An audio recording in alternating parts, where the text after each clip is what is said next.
falou. Agora, esse negócio de vai chegar a hora do que vai chegar a hora? Do que vai chegar a hora? O que é que vai chegar a hora? É hora do golpe? É hora de mandar prender as pessoas, de desequilibrar poderes?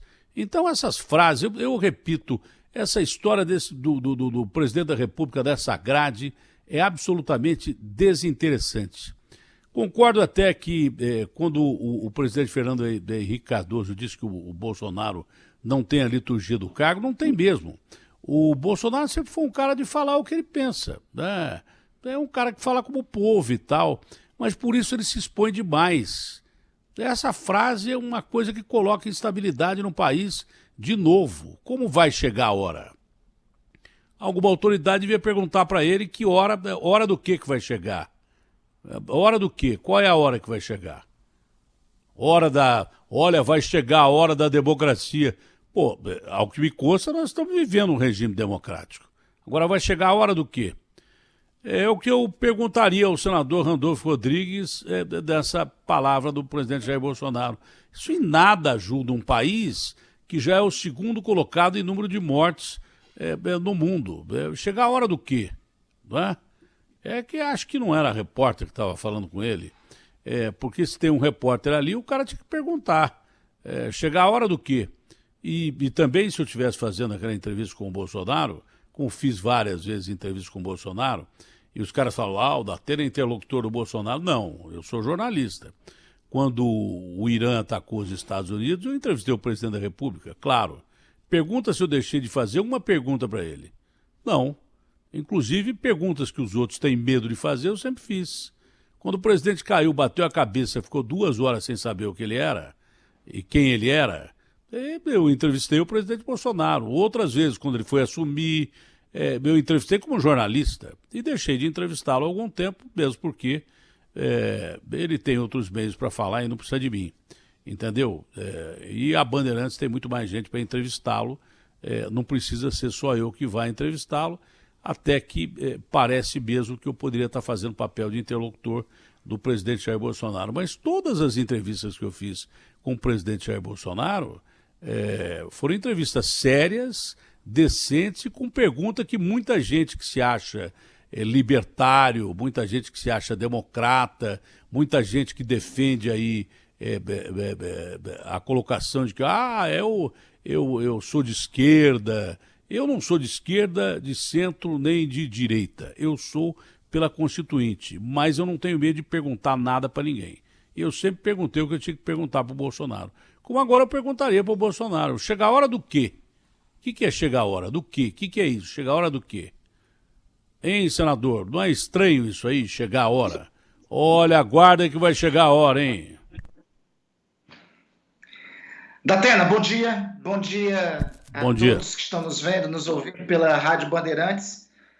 Eu espero, como vigia espera pela aurora, que chegue a hora do presidente começar a governar. Até agora ele não começou. É a grande hora que eu acho que todos os brasileiros querem. Ele vai para frente do palácio, como você muito bem relatou e apresentou aí. Dialoga expulsou a imprensa de lá, reúne na frente do palácio somente os seus seguidores, que já foi descoberto, que são colocados lá dentro de um esquema para que, através dos seguidores, ele passe a falar à nação. Se é este o mecanismo, que ele se acha confortável para falar com a nação, sem a crítica da imprensa para lhe questionar, seja onde for, na porta do palácio ou em outro lugar, tudo bem, não é aceitável, não cumpre a liturgia do cargo, como nós sabemos, como já foi dito, mas não é possível que toda manhã ele crie uma crise nova. Quando nós somos um dos países, quando nós somos hoje o epicentro de uma pandemia, de uma crise sanitária global, somos o segundo país do globo em número de mortes. Tivemos uma política toda errática na solução da crise sanitária. Temos pela frente uma grave crise econômica, a mais grave crise econômica da nossa história. Vamos ter, a expectativa é que tenhamos ainda nesse ano, Datena, 20 milhões de brasileiros desempregados. que nós estamos precisando é que o presidente comece a governar, diga quais são as soluções para a crise econômica, o que vai fazer para retomar a atividade econômica, para combater o desemprego. A gente quer que chegue a hora disso, e não do presidente ficar criando crises, tentando ele sim esticar a corda. Você tem alguém que estica a corda nesse país, é o presidente da República. Ele acabou de falar aqui algo que não tem sentido. Quebrar sigilo de parlamentar é algo sem precedente, disse ele. Pois bem, quando se quebrou sigilo de parlamentares durante a Operação Lava Jato, que eu apoiei e ele apoiou, não conta na história esse daí, não? Você ressaltou muito bem. Ele não pode dizer que não existe possibilidade de ameaçar a democracia com autogolpe, porque tem esse precedente de autogolpe, inclusive no Brasil. Getúlio Vargas, em 1937, é um precedente nesse sentido. Na vizinha Venezuela, tem 2 precedentes, Hugo Chávez e logo em seguida Maduro. Datena, na verdade, eu acho que todos os brasileiros estão um pouco cansados, sabe? A situação, a crise sanitária se agrava cada vez mais, a crise sanitária já é dramática, a crise econômica que está vindo tende a se agravar, nós vamos ter uma retração de 20% do nosso produto interno bruto, o governo não faz chegar o dinheiro nem nos mais necessitados, nem nos mais pobres, nem nas micro, nas médias, nem nas grandes empresas. Pesquisa recente dá conta que só 35% do dinheiro que deveria chegar em empresas e para os mais pobres chegaram. O governo podia estar concentrado nisso. O presidente devia, olha, Supremo, trabalha, quem tem que pagar pelos seus crimes que pague, seja de um lado, seja de outro. Esse ministro da Educação aqui, que não entende nada de educação, ontem perdeu o prazo do SISU, para se ter uma ideia, da abertura do edital do SISU, que é indispensável para o Exame Nacional do Ensino Médio. Nós vamos afastar e vamos cuidar de governar. Eu sou líder da oposição, Datena, lá no Senado. No primeiro dia da crise sanitária, eu disse para o ministro Mandetta e o ministro Paulo Guedes, estou à disposição para trabalharmos juntos. Vamos desarmar palanques agora. O que vale, em primeiro lugar, são os brasileiros. Mas de lá para cá, é um negócio incrível. É o presidente que cria estresse, que cria uma crise atrás da outra, demite ministro da Justiça, vai para o cercadinho aí e pronuncia palavras atentatórias contra o Estado de Direito, fica incomodado quando os seguidores são pegos nos crimes deles.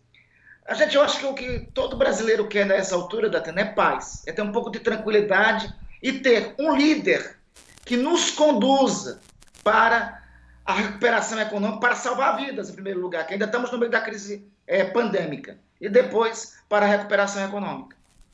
Mesmo com toda essa confusão do presidente com os seguidores dele com o Supremo, o ministro Gilmar teve uma aproximação com o general Pujol para dizer que não há em curso nenhuma probabilidade nem perspectiva de uma tentativa de tirar o presidente do cargo, nem de tirar a chapa do cargo, a não ser as investigações que são investigações naturais e que quando há uma acusação, qualquer acusação deve ter o seu curso natural no foro adequado que é a justiça.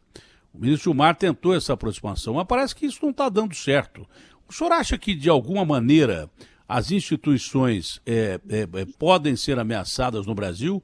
Ou isso é mais bravata do presidente que os militares não pensam coisa nenhuma em dar golpe, coisa nenhuma no Brasil? Datena, eu acho que é muita vontade do presidente, porque o senhor Jair Bolsonaro nunca teve muita compatibilidade com o regime democrático. Eu achei muito interessante quando, ainda há pouco, ele falou em terrorismo. Terrorismo é colocar carro-bomba. Colocar carro-bomba também é terrorismo. Colocar bomba em adutora de abastecimento de água para a cidade do Rio de Janeiro é terrorismo também. Né? E ele tem uma acusação desse tipo, a qual, segundo o Exército Brasileiro, o próprio Exército Brasileiro, é a razão pela expulsão dele do Exército. É terrorismo também o que os aliados, apoiadores deles, fizeram no último sábado para domingo, na frente da sede do Supremo Tribunal Federal. Né? Eu continuo acreditando no profissionalismo das Forças Armadas brasileiras, na lealdade das Forças Armadas a esse livrinho aqui, Datena, a Constituição da República Federativa do Brasil.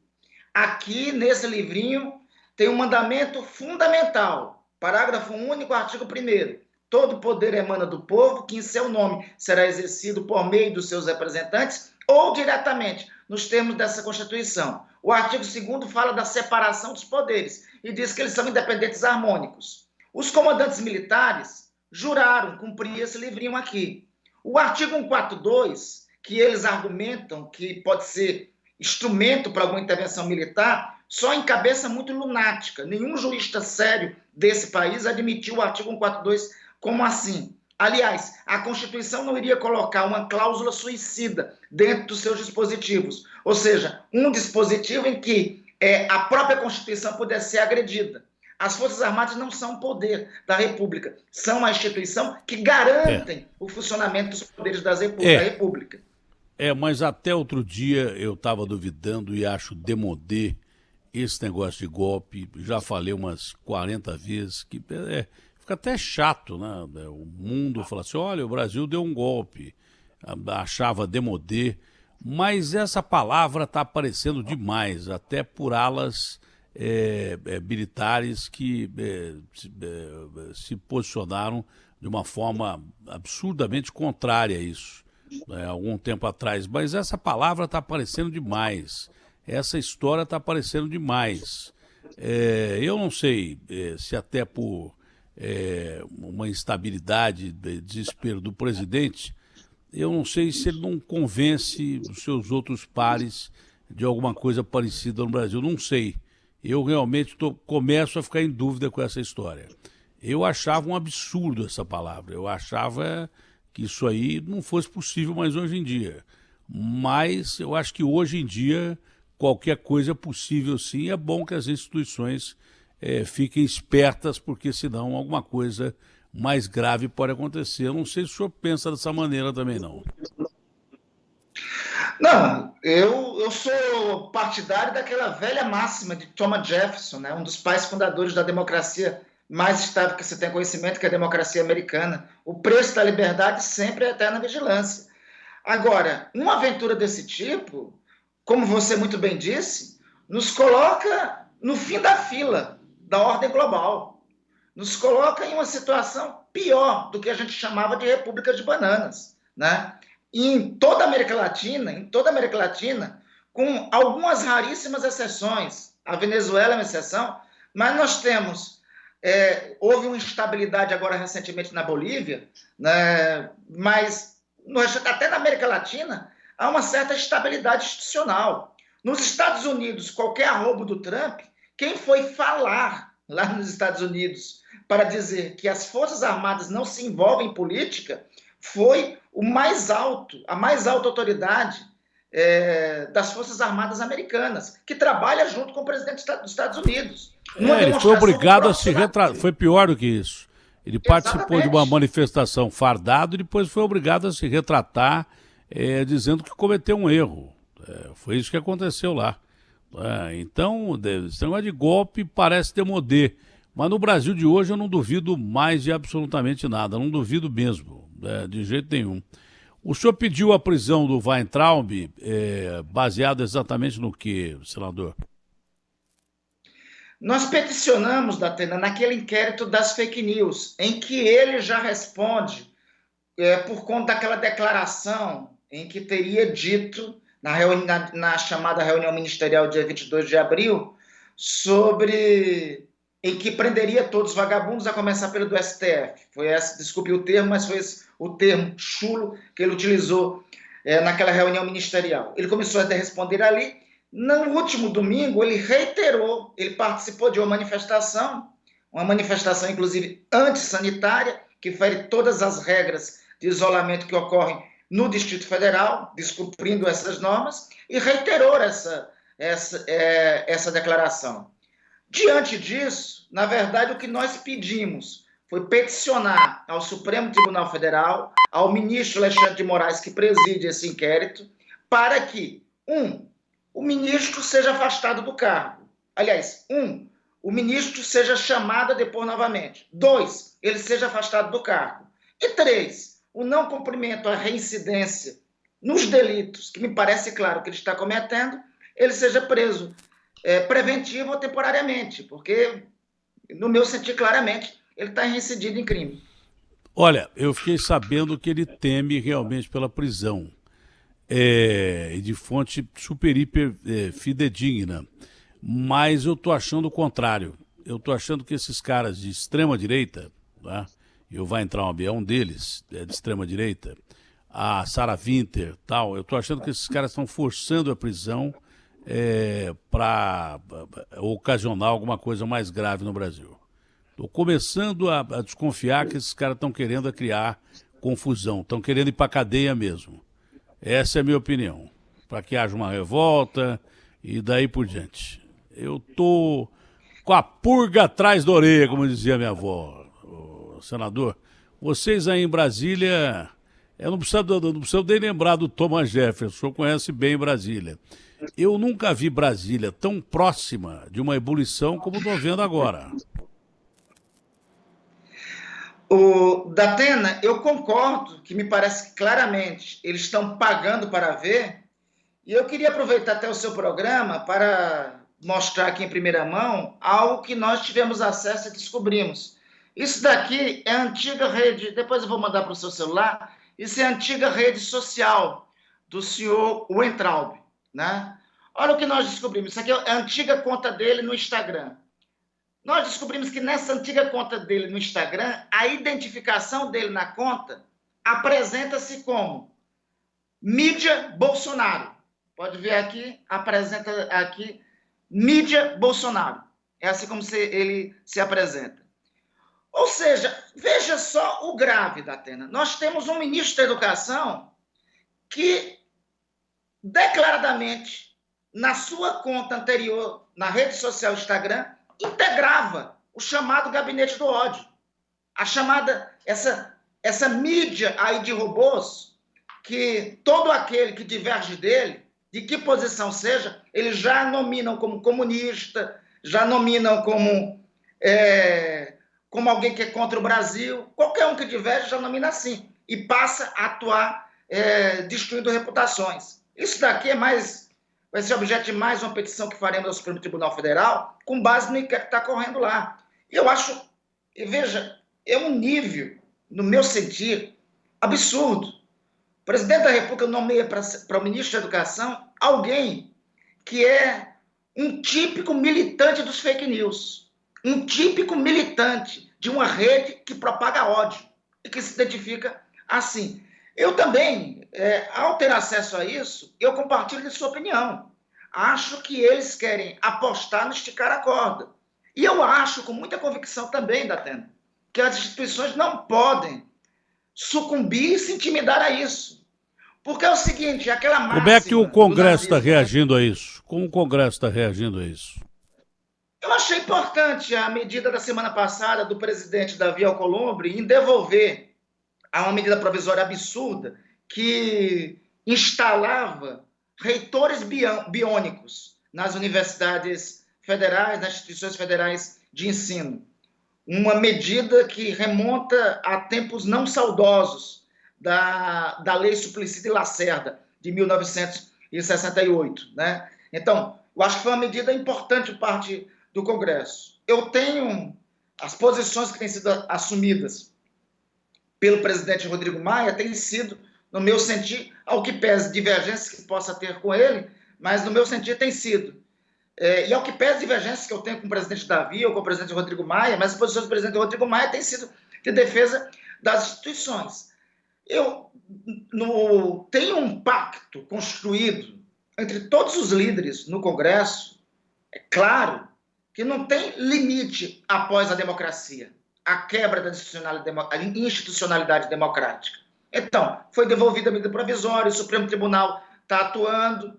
Nós da oposição, vários parlamentares da oposição, estivemos semana passada no Supremo Tribunal Federal para fazer uma visita de solidariedade ao Supremo Tribunal Federal. Eu acho que esse é o momento em que as instituições têm que funcionar. Já ia esquecendo, mas tenho que lembrar, o relatório do Tribunal de Contas da União, do conselheiro Bruno Dantas, que aponta uma série de irregularidades no cartão corporativo do presidente da República, em ameaça à liberdade de imprensa. Acho que é uma reação importante também das instituições. A gloriosa Ordem dos Advogados do Brasil tem atuado, tem tido uma posição firme com o presidente Felipe Santa Cruz. Agora, eu sou partidário, Datena, da seguinte tese. Eu concordo com você. Golpe e ameaça à democracia era um negócio tão demodê. E, aliás, Datena, sabe o que a gente devia estar conversando agora? Eu devia estar aqui no teu programa dizendo... Pandemia. Olha, eu acho... Pandemia. Devíamos estar falando de pandemia, devíamos estar dizendo, olha, eu defendo renda mínima para a recuperação econômica. Eu acho que o Brasil tem que fazer um pacto para impedir a ampliação da devastação florestal na Amazônia. Eu acho que nós temos que ter uma renda mínima para os mais pobres. E vamos estar discutindo isso aqui agora. A gente está debatendo. Não, não é por nada, não é por nada. Mas como é possível você discutir esses assuntos, principalmente da pandemia? O Trump acabou criando problema lá no lado dele, porque ele é muito parecido com o Bolsonaro, né? Ele é bem parecido com o Bolsonaro. Primeiro, ele desprezou a doença e teve sorte de ter um tal de Fauci, que é simplesmente os maiores virologistas do mundo, tá? Que agiu no controle da AIDS e falou para ele, ô Mané, é o seguinte, você está dizendo que isso aí não é grave, vai matar quase 200 milhões de americanos, aí você vai pagar a conta. Ele voltou atrás, aí ele botou o distanciamento social. Quando a coisa estava se ajeitando, ele quase que apoiou aquele policial branco esmagando um negro de uma maneira brutal, como se a gente vivesse nos tempos da escravidão lá que gerou a guerra de secessão dos Estados Unidos, deflagrada pelo Abraham Lincoln, que era contra a escravidão nos Estados do Sul. Não é? De repente, aquela cena nos lembrou as cenas brutais que a gente via nos Estados do Sul da Confederação Americana na época, que deu origem à guerra americana com o célebre discurso de Gettysburg do Abraham Lincoln. Aquela cena me lembrou isso aí, um policial branco esmagando um negro morto ali, e o cara ia ser julgado por homicídio culposo, sem intenção de matar. Logo em seguida, um outro negro foi assassinado lá. Entendeu? O Trump deve perder a eleição por causa disso, porque lá a democracia vale. Ele estava com tudo a favor, o cenário econômico e tal, antes da pandemia, para ganhar a eleição. Deve perder para o Biden, que também não é lá grande coisa, tem as suas denúncias, mas é possível que ele perca para o Biden lá. Mas como é que é possível a gente discutir que o Brasil já é o segundo colocado em número de mortes do mundo, e tem toda a chance de ser o primeiro, que nós temos no mínimo mais uns 2 ou 3 meses pela frente aí para morrer gente pra caramba no Brasil?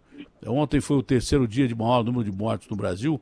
Como é possível você ficar pensando em combater as pessoas que estão morrendo, se de repente, agora há pouco, o presidente sai de uma reunião e fala assim, olha, cuidado aí, hein, porque já vocês vão saber o que vai acontecer.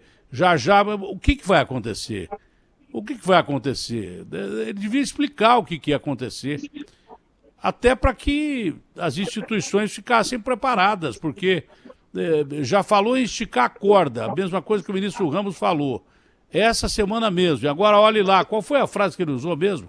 Até esqueci, mas alguma coisa que olhe lá, hein? Cuidado com o que vai acontecer daqui a pouco. Então, como é que é possível você combater pandemia com esse tipo de declaração que só gera instabilidade política? Eu não vejo como combater a pandemia desse jeito. Nós já devemos ter 20 milhões de desempregados. E isso gera um murmúrio nas ruas que não é bom nem contra ele, porque ele é o presidente da República. Entendeu? Não adianta ele querer botar a culpa em governadores e prefeitos e daí por diante, porque ele é o presidente da República. Um país com 20 milhões de desempregados num universo de 210 milhões de pessoas é a mesma coisa que os americanos, que atingiram 40 milhões, bem pior, porque aqui a nossa economia não se compara à americana. Lá em uma semana, quando começaram a cair os índices de Covid, 3 milhões de empregos já foram gerados. Aqui não. Aqui tem 13 milhões de brasileiros desempregados desde a pior recessão do ano passado. Essas instabilidades políticas fazem o Brasil caminhar por um abismo de mortos aí que a gente ainda não espera nem quando vai ser, a não ser que Deus nos ajude e que o próprio vírus, em se replicar, ele diminua a sua letalidade ou coisa parecida. Dizem que eu faço dissertações em algumas perguntas minhas, mas essa não é uma pergunta, é uma opinião que eu estou conversando com o Randolph, né, com o senador da República, é uma opinião. Você não pode toda hora, gerando instabilidade política, combater pandemia coisa nenhuma, e nem combater crise econômica e nem focar na ciência. É toda hora ameaça e toda hora se fala desse tipo de ameaça. Vai que, num determinado momento, as alas militares, que na sua maioria me parecem ainda serem contra golpe, já começam a falar, será que não é hora mesmo da gente dar um basta e tal? Entendeu? Vai que pega essa palavra de tanto que falam golpe, golpe, golpe, é capaz de a gente cometer uma asneira dessa em pleno século XXI, cometer uma intervenção militar que era só o que faltava no Brasil, não faltava mais nada para a história brasileira. Mas eu não vejo quadro para você combater pandemia se de repente a primeira palavra do presidente hoje à nação é: olhe lá, hein? Vocês vão ver o que vai acontecer daqui a pouco. Vocês vão ver o que vai acontecer daqui a pouco. Pô, o que pode ser isso? Coisa boa não pode ser. Datena, eu compartilho de sua opinião. No Brasil, eu acho que o Brasil é o único país do mundo em que o vírus esteve no governo seu aliado. Tem outros que também agiram assim, né? Tem o Turcomenistão, tem a Belarus, tem a Nicarágua. Mas nenhum destes outros países estão entre as 10 maiores economias do planeta. Nenhum destes é, até a eleição de Jair Bolsonaro, uma democracia estável, como é a nossa. Eu digo, até a eleição de Jair Bolsonaro. Porque eu vou te dizer uma coisa. O Brasil, eu tenho muita esperança. Eu tenho uma poesia, eu gosto muito de poesia, tenho uma poesia de Cora Coralina, que eu aprecio muito, que diga o seguinte: tenho mais esperança no meu andar do que medo em meus ombros. Então, tenho muita esperança que nós vamos passar por esse momento difícil pelo governo de Jair Bolsonaro. E vamos passar pelas regras do jogo democrático. Vamos passar pelas regras do jogo democrático. Agora, essa vai ficar no futuro, assim que nós passarmos, nós vamos passar, vai ser a maior experiência de nossa democracia desde que ela foi restabelecida em 1985. Eu compartilho a tua opinião. O problema do Brasil é que a gente está falar do futuro. Que idade o senhor tem? Eu tenho 46. Eu tenho 63. O senhor tem 1 bilhão de vezes mais conhecimento intelectual e político do que eu. Mas eu sou mais velho que o senhor. Eu acho que há algo de podre no reino da Dinamarca. Tem coisa cheirando enxofre aí, e geralmente quando cheira enxofre o capeta aparece. Não estou gostando dessa situação política do Brasil. Não estou gostando. É a primeira vez na minha vida que eu estou preocupado realmente com a situação política do Brasil. Já atrapalhou demais o combate à pandemia. Nós erramos em tudo, erramos na economia, erramos na ciência, fizemos política com vírus, mas eu não estou gostando das palavras que são ditas, principalmente pelo principal mentor da nação, que nos leva a uma instabilidade que eu quero crer esteja completamente errado. Não estou gostando. Não, já não é um bom dia para mim hoje. Tá bom, senador?